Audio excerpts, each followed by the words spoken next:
नमस्कार छात्रों, संस्कृत ज्ञान चैनल में आपका स्वागत है और मैं हूँ श्रीमती सीमा श्रीवास्तव। ठीक, अच्छा। अब आज सुपर टेट के इस वीडियो में हम आपको वर्ण विचार पर चर्चा करना चाहेंगे। ठीक, इससे पहले हमने आपको साहित्य के बारे में बताया था, दृश्य काव्य क्या है, श्रव्य काव्य क्या है। ठीक है, अब हम आज वर्ण विचार पर चर्चा करेंगे कि वर्ण है क्या।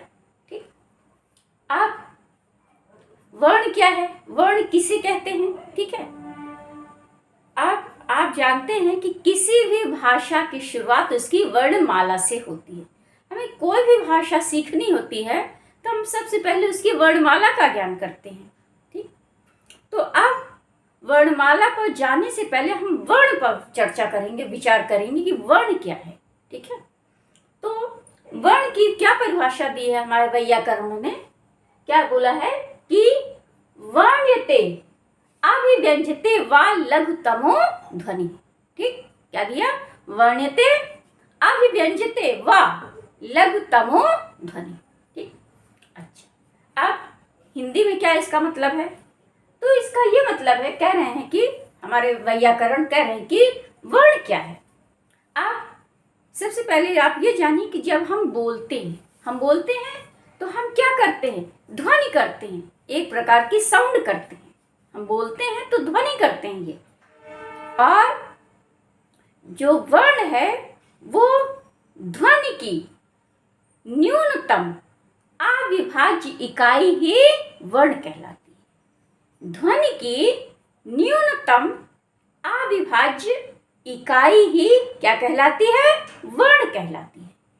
ठीक, अर्थात जो हम बोल रहे हैं, ध्वनि कर रहे हैं, तो इसका जो सबसे छोटा पार्ट है, जो सबसे छोटा भाग है, और कैसा, अविभाज्य, जिसके टुकड़े ना किए जा सके, उसे हम क्या कहते हैं, वर्ण कहते हैं। ठीक है, अच्छा। अब वर्ण की बात हो गई। अब वर्ण को ही लोग अक्षर भी कहते हैं। ठीक है, वर्ण को ही कुछ लोग अक्षर भी कहते हैं। सामान्यतः वर्ण और अक्षर को एक मानते हैं। अब वर्ण तो हमने बताया क्या है, ध्वनि की न्यूनतम अविभाज्य इकाई, और अक्षर इसे क्यों कहते हैं, अक्षर का मतलब होता है क्षर माने नश्वर। ठीक, और इसके पहले आ लगा दिया तो इसका जस्ट अपोजिट हो गया, ठीक, उल्टा विलोम हो गया। अक्षर, अक्षर का मतलब नाक्षरत इति अक्षरः, जो कभी नष्ट नहीं होता वो क्या है, अक्षर। जो कभी भी नष्ट ना हो उसे हम क्या कहते हैं, अक्षर। ठीक है, ठीक। अब वर्ण और अक्षर में बहुत हल्का सा अंतर है। वो अंतर क्या है, वर्ण में स्वर और व्यंजन दोनों आ जाते हैं। वर्ण में स्वर और व्यंजन दोनों ही आ जाते हैं, और जबकि अक्षर में सिर्फ स्वर आते हैं। ठीक है, हो गया। फिर से आपको दोहरा दें, वर्ण क्या है, वर्ण्यते अभिव्यंजते वा लघुतमो ध्वनि। वर्ण क्या है, ध्वनि की न्यूनतम अविभाज्य इकाई ही वर्ण कहलाती है। जो हम बोलते हैं, क्या करते हैं, ध्वनि करते हैं, तो यही जो ध्वनि है उसकी जो न्यूनतम माने सबसे छोटी, और अविभाज्य माने जिसके टुकड़े ना किए जा सके, तो उसे ही हम वर्ण कहते हैं। परिभाषा के तौर पर संस्कृत में ये परिभाषा, वर्ण्यते अभिव्यंजते वा लघुतमो ध्वनि, और हिंदी में इसकी परिभाषा कैसे लिखेंगे, कैसे बताएंगे कि ध्वनि की न्यूनतम अविभाज्य इकाई ही वर्ण कहलाती है। ठीक है, आप वर्ण को ही अक्षर भी कहते हैं लोग सामान्यतः। ठीक है, तो अक्षर का क्या मतलब होता है, नाक्षरत इति अक्षरः, जो कभी नष्ट ना हो वही अक्षर। ठीक, और वर्ण और अक्षर में फर्क क्या है, वर्ण में स्वर और व्यंजन दोनों ही आ जाते हैं। ठीक है, और अक्षर में सिर्फ स्वर। तो ये तो हो गई वर्ण की बात। ठीक, अब वर्ण के बाद नंबर आता है क्या, वर्णमाला।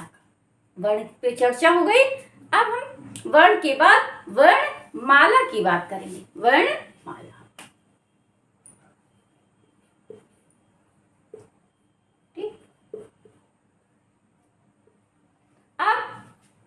माला, माला का क्या मतलब होता है?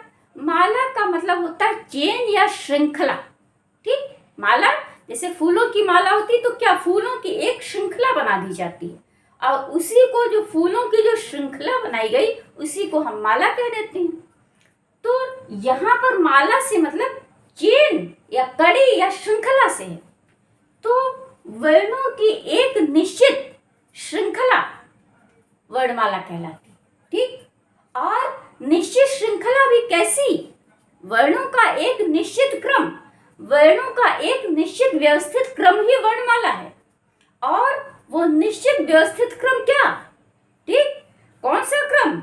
निश्चित व्यवस्थित, जो हमारे भाषा वैज्ञानिकों ने निर्धारित कर रखा है, अर्थात भाषा वैज्ञानिकों द्वारा निर्धारित वर्णों की एक निश्चित क्रमबद्ध श्रृंखला ही वर्णमाला कहलाती है। ठीक, हम ऐसे अपने मन से अक्षर लिख दें का चा टा ता पा मा, तो ये वर्णमाला नहीं हो सकती।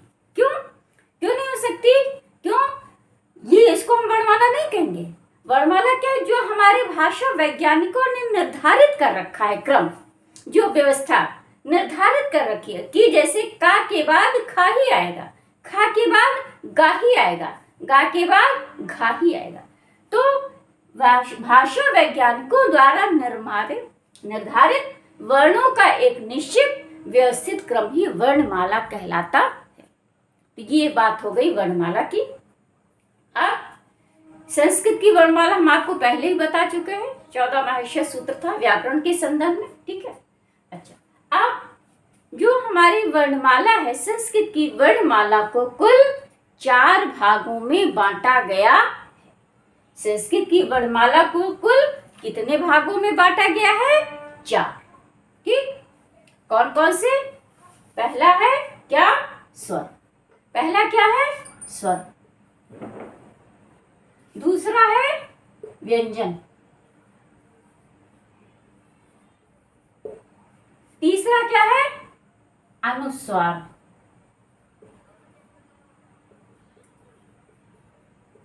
और चौथा है विसर्ग।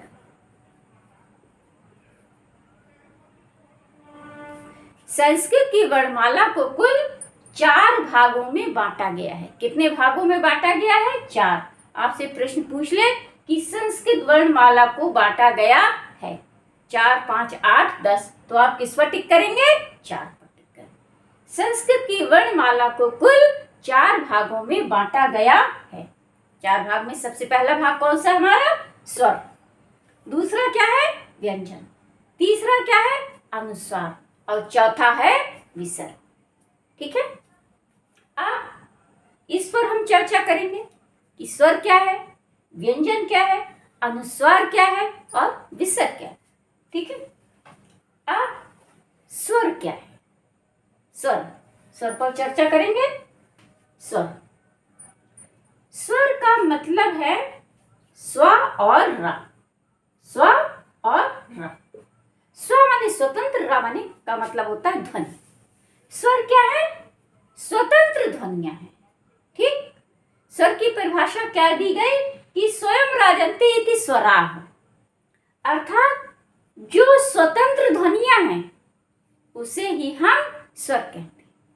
और स्वतंत्र का मतलब क्या है कि जिन वर्णों के उच्चारण के लिए हमें अन्य वर्णों की आवश्यकता नहीं लेनी पड़ती, जिन वर्णों के उच्चारण के लिए हमें अन्य वर्णों की मदद या सहायता नहीं लेनी पड़ती, उसे ही हम स्वर कहते हैं। ठीक, अच्छा, भाषा विज्ञान की दृष्टि से हम देखें तो हम इसकी परिभाषा के तौर पे ये कह सकते हैं कि स्वर वे वर्ण हैं जिनके उच्चारण में हमारी श्वास वायु बिना किसी बाधा के बाहर निकलती है। ठीक, बाधा का क्या मतलब है कि जब हम बोलते हैं तो श्वास वायु का प्रयोग करते हैं बोलते समय। ठीक है, अच्छा, तो जो हमारी श्वास वायु है, ठीक है, तो हमारे मुख के भीतर तमाम उच्चारण अवयव बने हुए हैं, तो हमारी श्वास वायु टकराती है कभी कभी। तो इसमें क्या है, लेकिन स्वर में क्या है कि हमारी श्वास वायु बिना अन्य अंगों से टकराए ही बाहर निकलती है, ठीक है, तो उसे हम स्वर कहते हैं। जिन वर्णों के उच्चारण में हमारी श्वास वायु बिना किसी बाधा के बाहर निकलती है उसे ही हम स्वर कहते हैं, ठीक।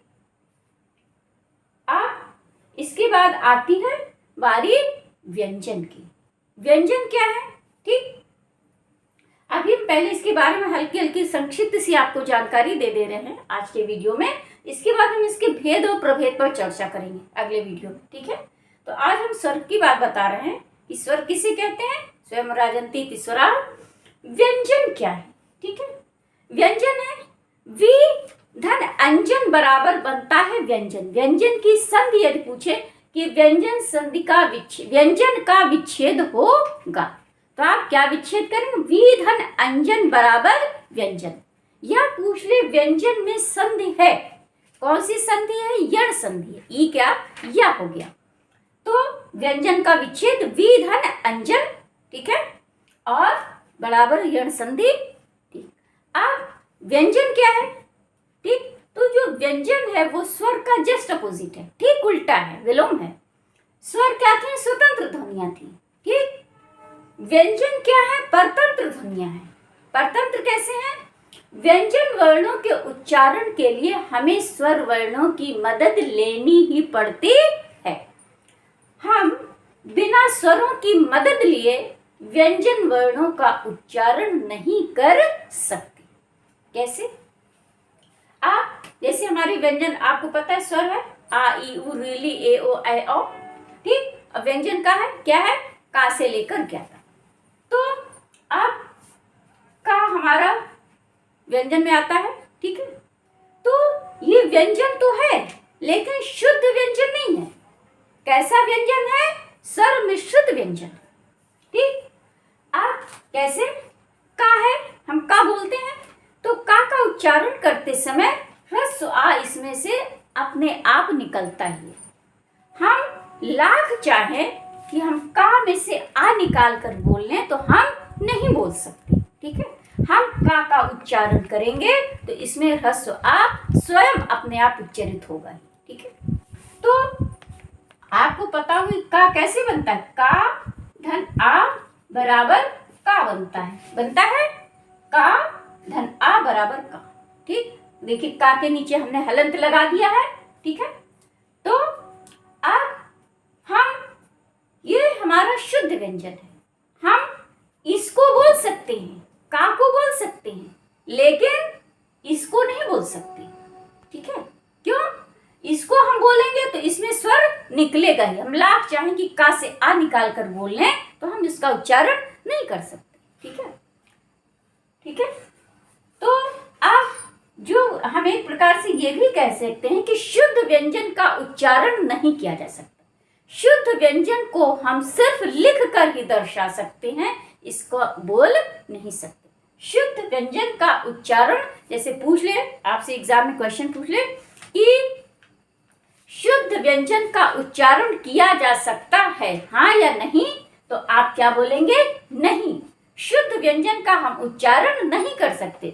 स्वर मिश्रित व्यंजन का हम उच्चारण कर सकते हैं। ये व्यंजन है जरूर, का से ज्ञातक व्यंजन जरूर है, लेकिन ये कैसा है, शुद्ध नहीं है, स्वर मिश्रित व्यंजन है, ठीक। ये शुद्ध नहीं है और शुद्ध व्यंजन का हम उच्चारण नहीं कर सकते, ठीक। तो आज व्यंजन पर चर्चा हो गई और समय अभाव के कारण हम आज इस वीडियो को यहीं पर समाप्त कर रहे हैं और वीडियो से जुड़े रहिएगा।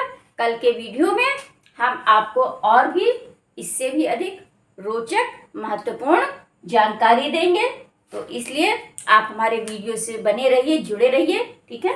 और कल हम इस पर बता के संक्षिप्त कुछ थोड़े 2-4 क्वेश्चन भी आपको देंगे इस पर, जैसे एग्जाम में इस पर कैसे क्वेश्चन बन सकते हैं, क्या हो सकता है, क्या पूछा जा सकता है, क्या क्या, तो इसके बारे में हम चर्चा तो करेंगे ही, साथ साथ इस पर कुछ आधारित कुछ प्रश्न भी आपको बताएंगे, ठीक है। तो आप हमारे वीडियो से जुड़े रहिएगा, हमारे वीडियो को लाइक करिए, हमारे चैनल को सब्सक्राइब करिए और इससे पहले के वीडियोस आपको देखना तो हमारी प्लेलिस्ट में पड़े हुए हैं, उसको आप क्लिक करके देख सकते हैं। कमेंट बॉक्स में जो भी आपको दिक्कत आ रही हो, जो भी समस्या आ रही हो, आपको वीडियो में जो भी कमी समझ में आ रही हो, जो भी दिक्कत समझ में आ रही हो कि ठीक, उसको आप कमेंट बॉक्स में ज़रूर लिखें तो हम आपके प्रश्नों का जवाब देंगे। ठीक है, और अब हम इस वीडियो को यहीं समाप्त करते हैं। जय हिंद, जय भारत।